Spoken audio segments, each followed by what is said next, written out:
반가.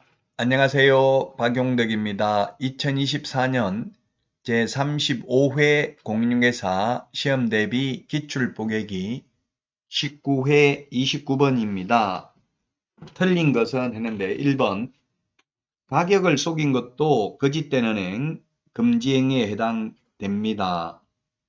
예, 거짓된 은행 그 밖에 의뢰인의 판단을 그르치게 하는 행위 하면 안 되죠. 그래서 금지행위에 해당되고요. 그 다음에 2번 진정한 권리자와 동일인지 여부를 알지 못하는 경우 필요한 때에는 등기사항증명서와 주민등록증에 의하여 이를 조사 확인하는 것만으로 족하다 했기 때문에 X네요. 그래서 2번이 틀렸습니다. 등기 필 정보까지도 확인해야 된다는 게 판례입니다. 이건 법조문에는 없는데 판례에 의하면 등기 필 정보도 확인을 해야 된다. 등기필 정보 확인해야 되고요. 실무에 나가면 주민등록증 위조했는지 여부도 민원24, 정부24로 바뀌었죠. 정부24 사이트나 또는 1382에 전화해서 확인을 해야만 될 겁니다. 그래서 2번이 틀린 정답이고요. 3번 분양대행과 관련하여 교부받은 금원은 중개보수 초과 수수에 해당되는 금품이 아니다. 예, 그렇습니다. 분양대행 수수료는 중개보수가 아닙니다. 중개업이 아니죠? 중개도 아니고 따라서 분양대행 수수료 소위 MGM, R 이렇게 하는데 많이 받아도 상관없습니다. 자, 그 다음에 4번입니다. 중개사물인 주택의 소재지와 중개사무소 소재지가 다른 경우 개업공개사는 사무소 소재지 관할 시도 조례가 정한 기준에 따라 보수를 받아야 된다. 이게 거의 해마다 시험에 출제되고 있는데요. 사무소 기준입니다.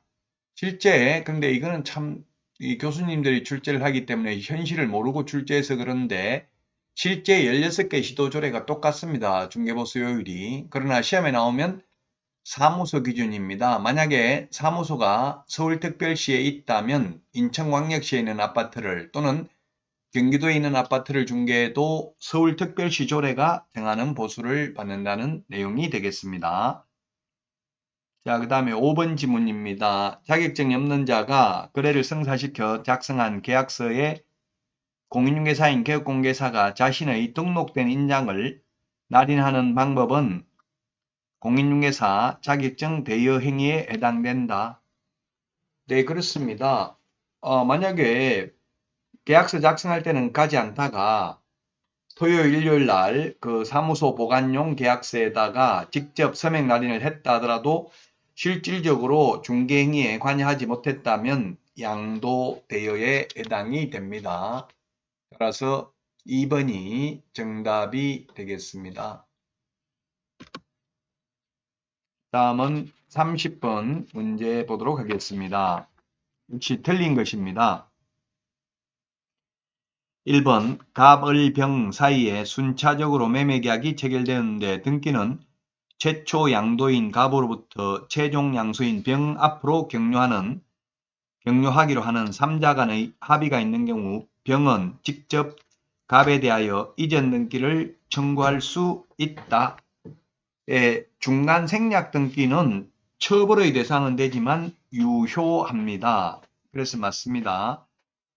2번 부동산 거래 신고 등에 관한 법률상 선매자가 토지를 매수할 때의 가격은 감정가격입니다. 선매가격은 감정가격이고요. 불허가처분을 받아서 매수 청구할 때 매수가격은 공시지가라는 걸 주의하셔야 되겠습니다. 불허가처분을 받았으면 매도인이 더 팔고 싶은데 불허가처분을 받아서 못 팔았잖아요. 그러면 낮은 가격이라도 팔아야 되겠죠. 그래서 공시지가고요. 선매는 먼저 국가 등이 국가지자체 공공기관이 먼저 살려면 1억에 살 사람이 있는데 8천만 원에 사겠다 이렇게 하면 선매 협의가 불성립되겠죠. 그래서 시세대로 사야 될 겁니다. 먼저 사고자 하니까. 선매 가격은 감정가격, 불허가 처분을 받아서 매수 청구했을 때 매수 가격은 공시지가 시험에 자주 출제되고 있습니다. 물론 항상 이 국가 등이 매수할 때는 낮은 가격이 있으면 낮은 가격입니다. 허가 신청서에 기재된 금액이 낮은 경우 낮은 가격으로 매수하게 할 수 있습니다. 왜냐하면 국가 등의 경우 개인 돈이 아니기 때문에 비싸게 사주고 리베이트 받을 가능성이 있기 때문에 낮은 가격이 있으면 낮은 가격으로 매수하는 게 원칙입니다. 자, 그 다음에 3번입니다. 당사자가 설정 행위로 금지하지 아니한 경우에는 전세권의 양도에 전세권 설정자의 동의를 요하지 않는다. 그렇습니다. 전세권하고 임차권의 가장 큰 차이점, 전세권은 전전세권이 있고 임의경매 신청권이 있다는 점이 임대차와 차이점입니다. 자, 그 다음에 4번 분묘가 일시적으로나마 멸실되었다면 유골의 존재를 불문하고 분묘기지권은 소멸한다 했는데 소멸하지 않는다는 게 판례의 입장입니다. 유골이 존재하여 원상회복이 가능한 일시적 멸실에 불과하다면 존속하고 있다고 보는 게 상당하다는 게 판례의 입장이 되겠습니다. 따라서 4번이 정답이 되겠습니다.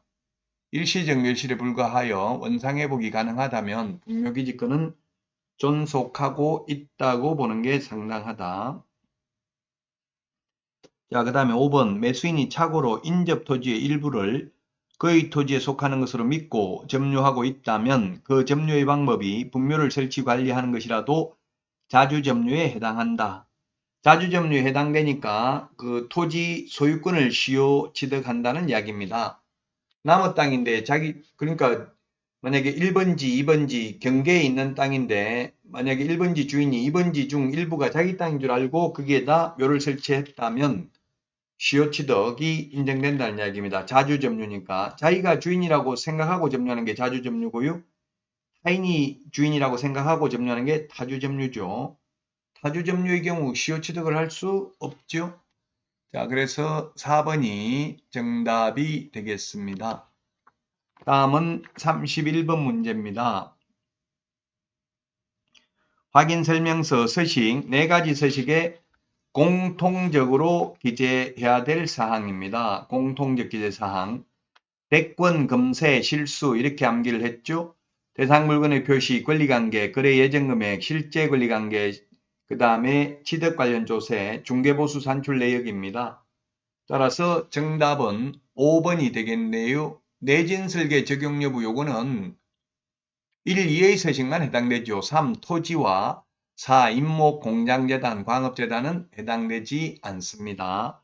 4가지 서식 공통적 기재사항이 대권 잡으면 금세 실수한다. 대권, 금세, 실수. 대상 물건의 표시, 권리관계, 거래 예정금액, 그 다음에 취득 관련 조세, 실제 권리관계, 중개보수 산출 내역, 요게 공통적 기재사항이 되겠습니다. 자, 다음은 32번 문제 보도록 하겠습니다.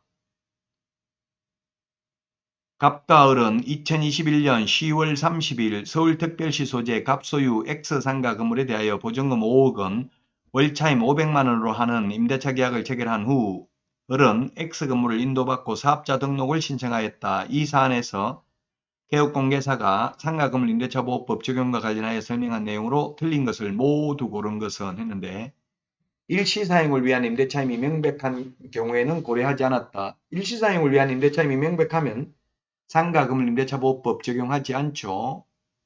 자, 서울에서 환산보증금이 지금 9억을 초과한 거네요. 보증금이 500이고 보증금 더하기 월세 곱하기 100을 한 걸 우리는 환산보증금이라고 하잖아요. 환산보증금이 10억이니까 기억의 최단기 존속기간 1년은 적용되지 않습니다. 그래서 기억은 틀렸습니다. 환산보증금이 10억이기 때문에. 자, 그 다음에 니은 대항력은 9억을 초과하더라도 인정됩니다. 그 다음에 디귿은 2개의 차임액이 아니라 3개의 차임액을 연체한 경우 해지할 수 있고요.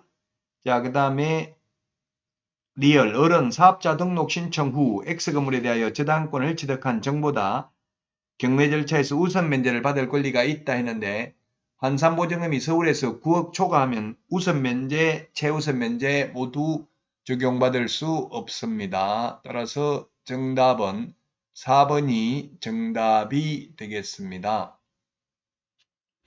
환산보증금이 서울에서 9억을 초과하는 경우에 적용되지 않는 게 뭐가 있습니까? 최단기 존속기간, 그 다음에 최우선 면제, 우선 면제, 임차권 등기 명령제도, 그 다음에 5%를 초과하여 정액할 수 없다. 이런 거 적용되지 않고요. 그 다음에 월차임 전환율 이런 거 적용되지 않습니다. 9억을 초과하는 경우. 9억 초과하더라도 적용되는 게 임시, 표준, 대개, 권해 이렇게 암기를 했죠. 임시특례 2020년 9월 29일부터 6개월간 연차한 차임은 3개의 차임액을 연차하는 것으로 보는데 포함시키지 않는다. 그 다음에 표준계약서 사용권장, 대항력, 계약갱신 요구권, 권리금 회수기회 보장, 3개의 차임액을 연체한 경우 해지할 수 있다. 이런 것들은 환산보증금이 9억을 초과하더라도 적용됩니다. 자, 이번 시간 여기까지 하고요. 다음 시간에 찾아뵙겠습니다. 안녕.